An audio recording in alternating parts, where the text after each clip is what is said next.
quelque part dans la forêt humide de Nouvelle-Calédonie.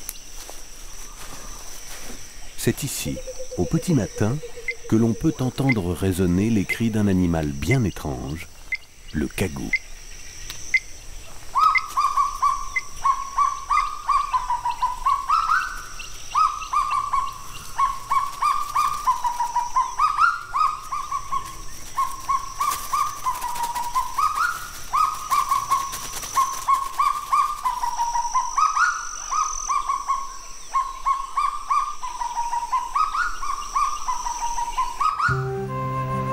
Le cagou, oiseau endémique de Nouvelle-Calédonie, vit dans toutes les régions forestières, dont le parc provincial de la Rivière-Bleue.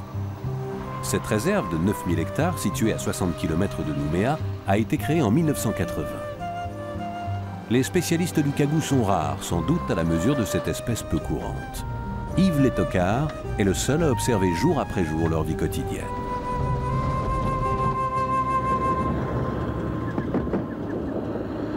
Au début des années 80, le cagou a été classé parmi les 12 espèces d'oiseaux les plus menacées de la planète. Il n'en restait plus que 1000 dans toute la Calédonie, dont 60 à la Rivière-Bleue. La politique de protection, soutenue par un programme de reproduction en captivité, a rapidement porté ses fruits. 300 cagous vivent aujourd'hui dans la réserve.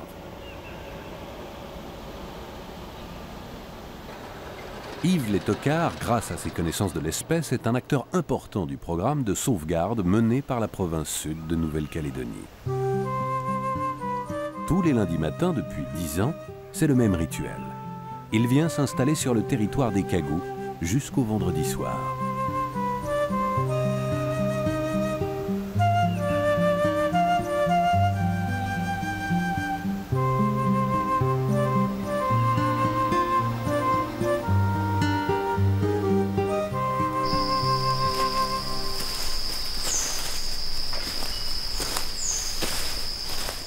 Il y a 10 ans, Yves Létocard a identifié un couple de cagous qu'il a baptisé Hector et Marguerite et qu'il observe encore aujourd'hui. Ils vivent sur un immense territoire de 25 hectares. Pour suivre leurs traces, la méthode du radiotracking est la seule efficace. Les deux parents et leur progéniture sont équipés de radioémetteurs permettant de les localiser.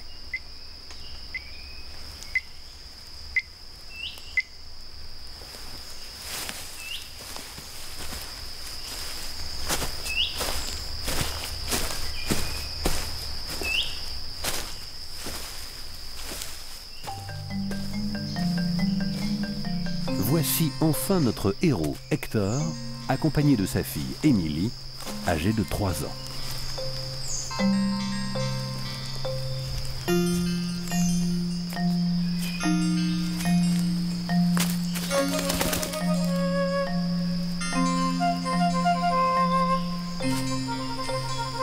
Le cagou a un esprit de famille bien à lui. Le mâle et la femelle restent unis pour la vie, mais la plupart du temps, chacun vit de son côté. Dès l'âge de 4 mois, les petits prennent eux aussi leur liberté sans quitter pour autant le territoire familial.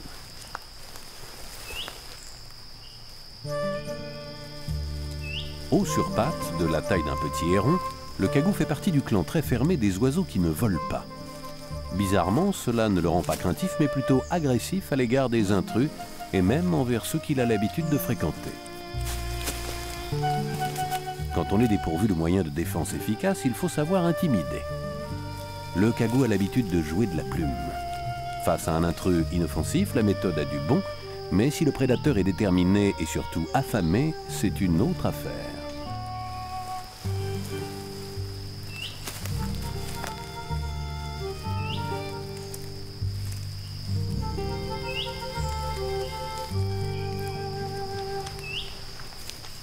Hector, comme tous les cagous, passe le plus clair de son temps à manger, surtout des vers de terre.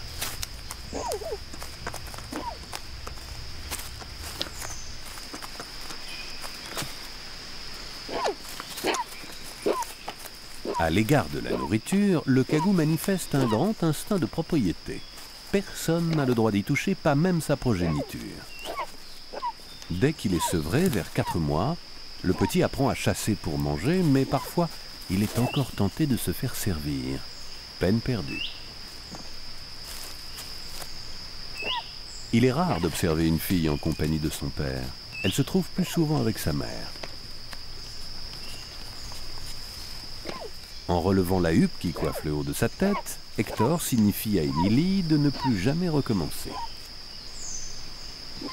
La leçon semble efficace. Émilie s'éloigne pour aller chercher toute seule sa nourriture. Après le sevrage, un cagou ne doit attendre aucune marque d'affection de la part de ses parents. Chez les cagous, on n'est pas très câlin. Nous sommes au mois de juillet, en pleine période de reproduction. Yves pense que Marguerite, la compagne d'Hector, est en train de couver quelque part sur le territoire. Il cherche sa trace. Voici l'objet de l'attention de Marguerite. Un œuf unique et d'autant plus précieux, qui pèse une 50aine de grammes et donnera naissance après 35 jours d'incubation à un petit poussin. Le nid est installé à même le sol. Au parc de la Rivière Bleue, le cagoule ne connaît qu'un seul prédateur, le cochon sauvage.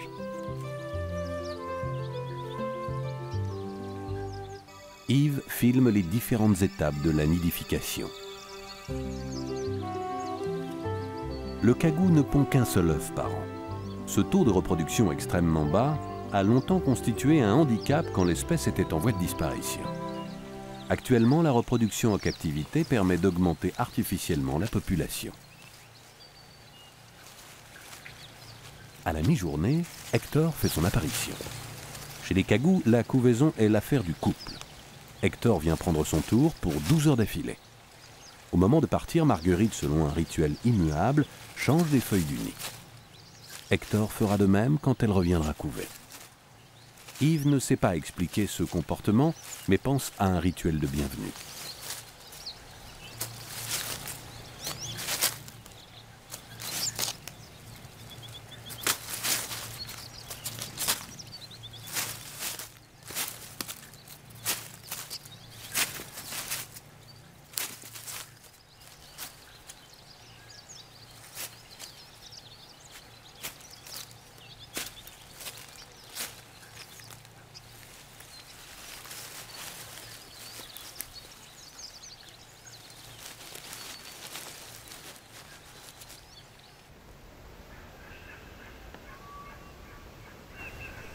Marguerite a retrouvé sa liberté et sa fille Émilie.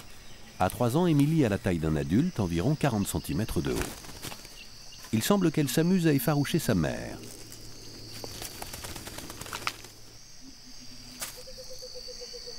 Voici que Marguerite se fige comme une statue. C'est un comportement typique du cagou. Quant à Émilie, elle se livre également à un étrange ballet. Elle se met à mordiller tout ce qui se présente à elle. Branches d'arbres, feuilles, brindilles.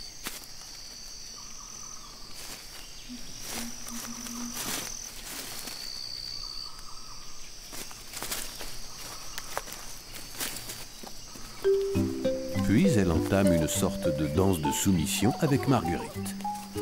C'est la première fois qu'Yves observe un tel comportement.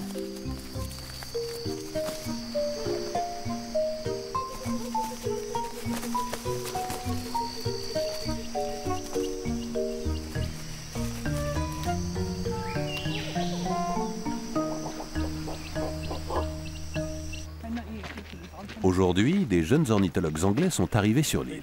Pendant 6 mois, ils vont rester ici à étudier les diverses espèces d'oiseaux. Yves va leur apprendre à reconnaître ces oiseaux, dont les cagous. Leçon numéro 1, comment reconnaître le chant du cagou. Le chant du cagou, c'est un certain nombre de phrases qui sont émises le matin au lever du jour. Et la différence, c'est que les phrases du mâle sont plus longues que les phrases de la femelle. Chaque phrase d'un mâle comprend 12 syllabes à peu près, et chaque phrase de la femelle, 6 syllabes. Il n'y a pas de différence entre le mâle et la femelle. Donc, la seule différence qui existe, c'est le chant. Alors ça, c'est la phase préliminaire qui est identique pour le mâle et la femelle.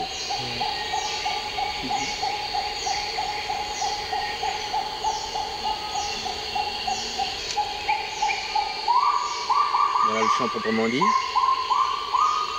ça, c'est le mâle. Si vous comptez le nombre de syllabes. Et la femelle qui commence.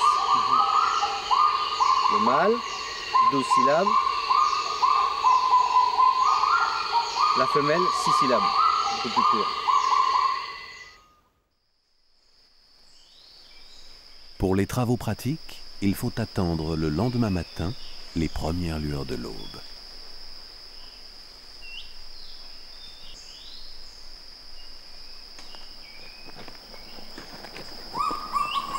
Ah, là-bas il y a un cagou qui chante. C'est un mâle tout seul.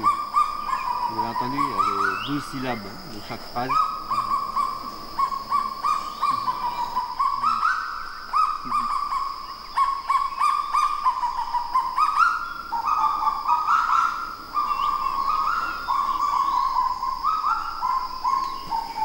Là, il y a un couple qui chante.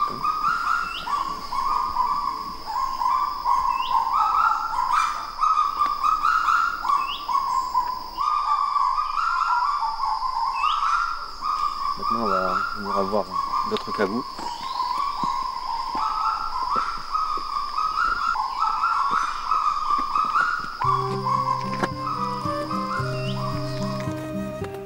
« 8 heures du matin. Yves a quitté le groupe des jeunes Anglais et part retrouver ses cagous. Marguerite et Hector ont installé leur nid à 500 mètres d'altitude, en lisière de forêt, pour avoir de la lumière et une totale tranquillité.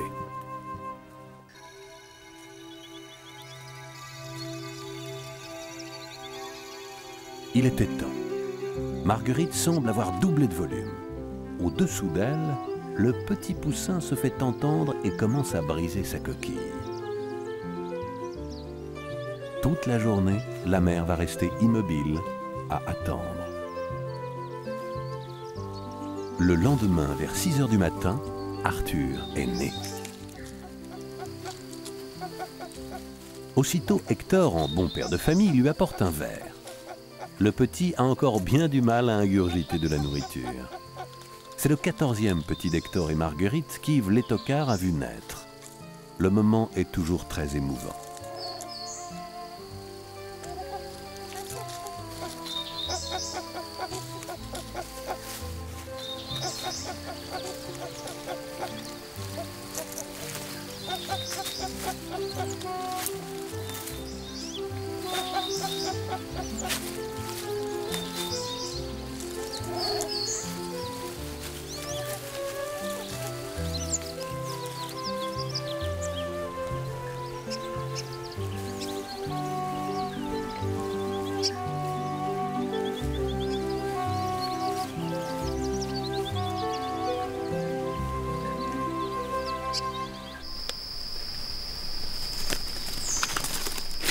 Pour Émilie, la grande sœur, cette nouvelle journée commence comme d'habitude par un petit brin de toilette.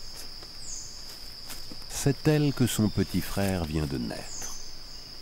En général, les jeunes participent activement au nourrissage du poussin jusqu'à son sevrage.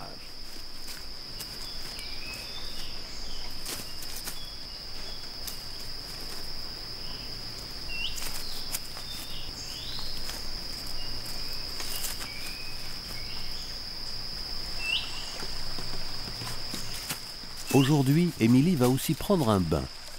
C'est un comportement très inhabituel chez les cagous. En général, ils n'aiment pas l'eau. Exception faite d'Émilie. Yves l'a déjà observée une fois en train de prendre un bain.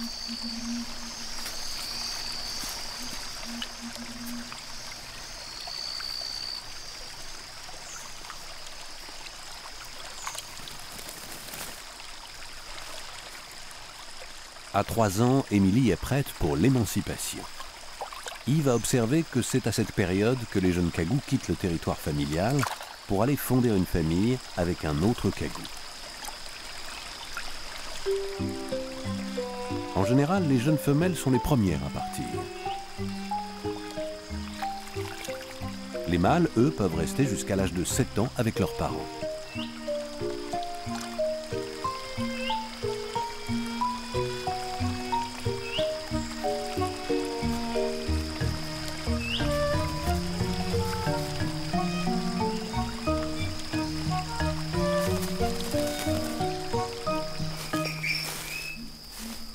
Yves vérifie régulièrement l'état de santé des cagous qu'il observe. Il connaît bien leurs habitudes. Dans la forêt, chacun a plusieurs perchoirs où il passe la nuit. Sous l'un des perchoirs d'Émilie, il fait des prélèvements de fientes qu'il va lui-même analyser. Il s'agit d'examiner son régime alimentaire et de vérifier l'absence de parasites.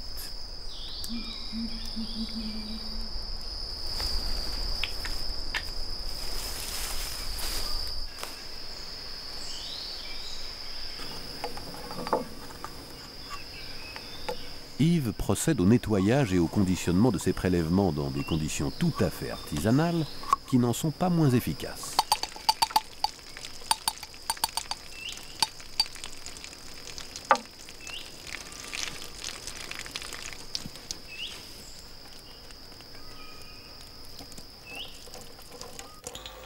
Si les vers de terre constituent les 2/3 du régime alimentaire d'Émilie, Yves constate qu'elle absorbe également des lézards et des escargots.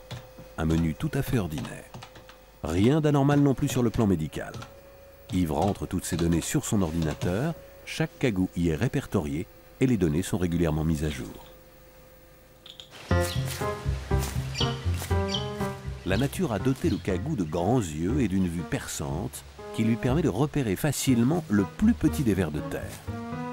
Mais il arrive qu'on se heurte à une proie récalcitrante. Hector n'a pas le choix, il doit ramener coûte que coûte des petites proies à son poussin. Alors, il avale tout ce qu'il peut.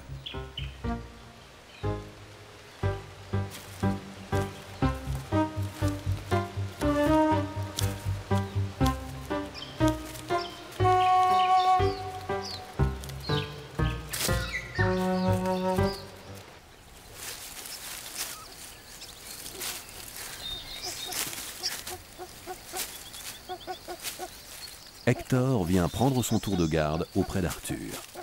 Celui-ci commence à prendre goût à ses repas. Il est nourri environ 10 fois par jour, de quoi lui assurer une croissance rapide.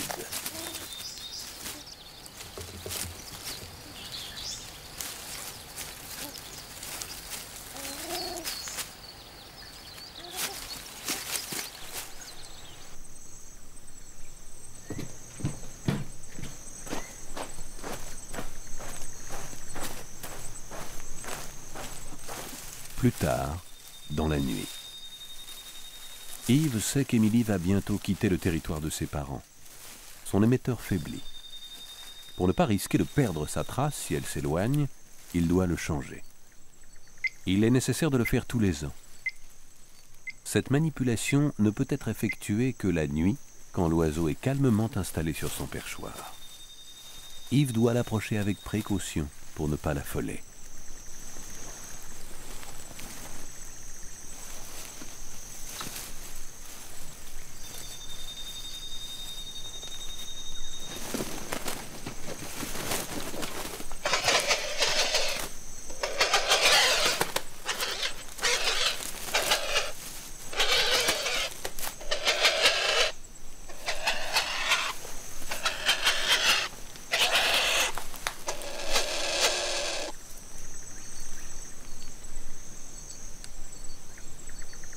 Après avoir immobilisé les pattes d'Émilie pour l'empêcher de s'enfuir, Yves doit délicatement couper dans le plumage le fil qui retient l'émetteur usagé.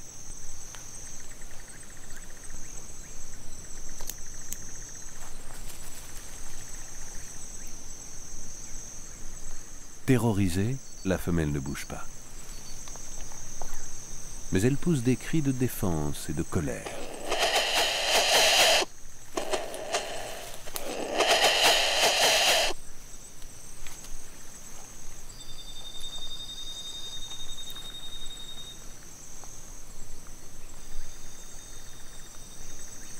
Le nouvel émetteur est facile à installer. Sa forme s'adapte parfaitement à la morphologie de l'animal. Et comme il est léger, il ne gênera pas ses mouvements.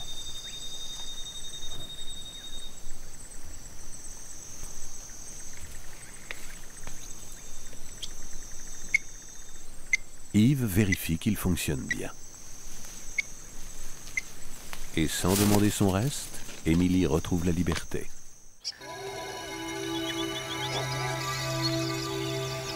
Arthur, le bébé cagou, est aujourd'hui âgé de 4 jours. Avec sa couleur brune tachetée d'ocre, on le distingue à peine caché dans le nid que ses parents tentent de lui faire quitter. C'est déjà l'heure de grandir. Arthur va devoir suivre ses parents tant bien que mal dans la jungle de la forêt. Pendant encore 4 mois, ils vont rester ensemble de jour comme de nuit. Puis chacun partira vivre sa vie sur le grand territoire familial.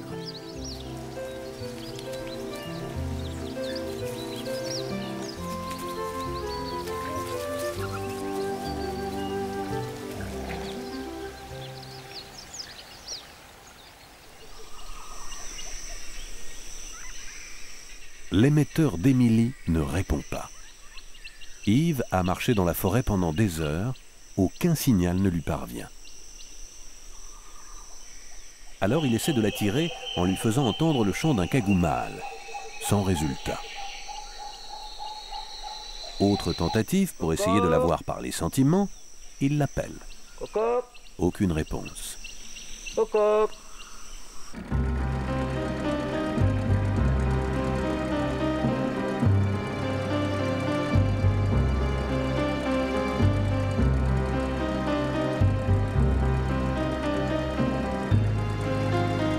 Finalement, Yves a capté un faible signal provenant d'une forêt de l'autre côté du parc, à une dizaine de kilomètres. Pour l'atteindre, il faut prendre un raccourci par la voie des eaux. Yves essaie de mieux localiser Émilie.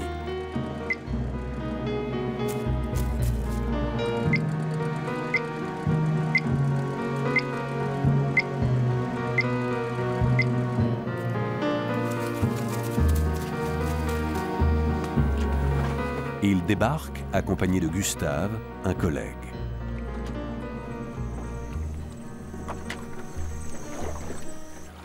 Les sons émis sont de plus en plus forts. Il en est sûr maintenant, Émilie est dans les parages. Émilie, alertée par le bruit des pas dans la forêt, détale. Suivie comme son ombre par un autre cagou. Sans doute un jeune mâle à en juger par la parade qu'il fait à sa belle.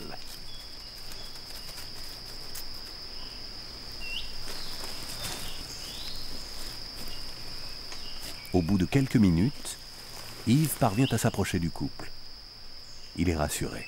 Non seulement il a réussi à localiser la jeune femelle, mais ses prévisions étaient exactes. Émilie a quitté définitivement le territoire familial pour venir s'installer avec un autre cagou. À son tour, elle va fonder une famille.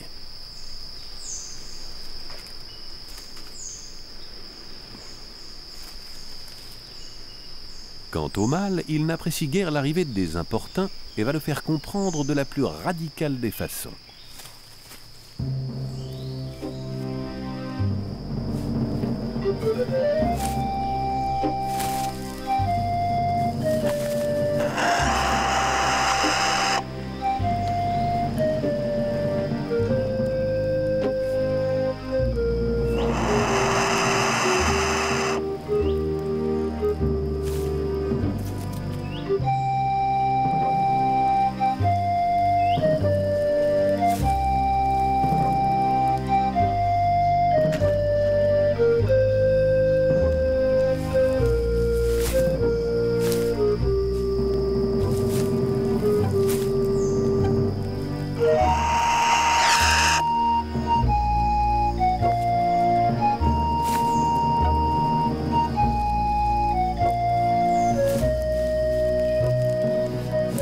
Il reste encore beaucoup à apprendre sur les cagous. Yves s'y attache. Chaque nouvelle famille qui se crée lui permet d'élargir son terrain d'observation et de recherche.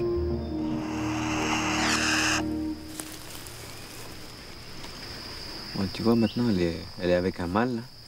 Donc ils se sont installés et je pense que maintenant, ils vont rester là.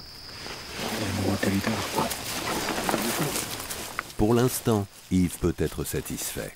Depuis 10 ans, les cagous ont retrouvé une certaine stabilité à la rivière Bleue.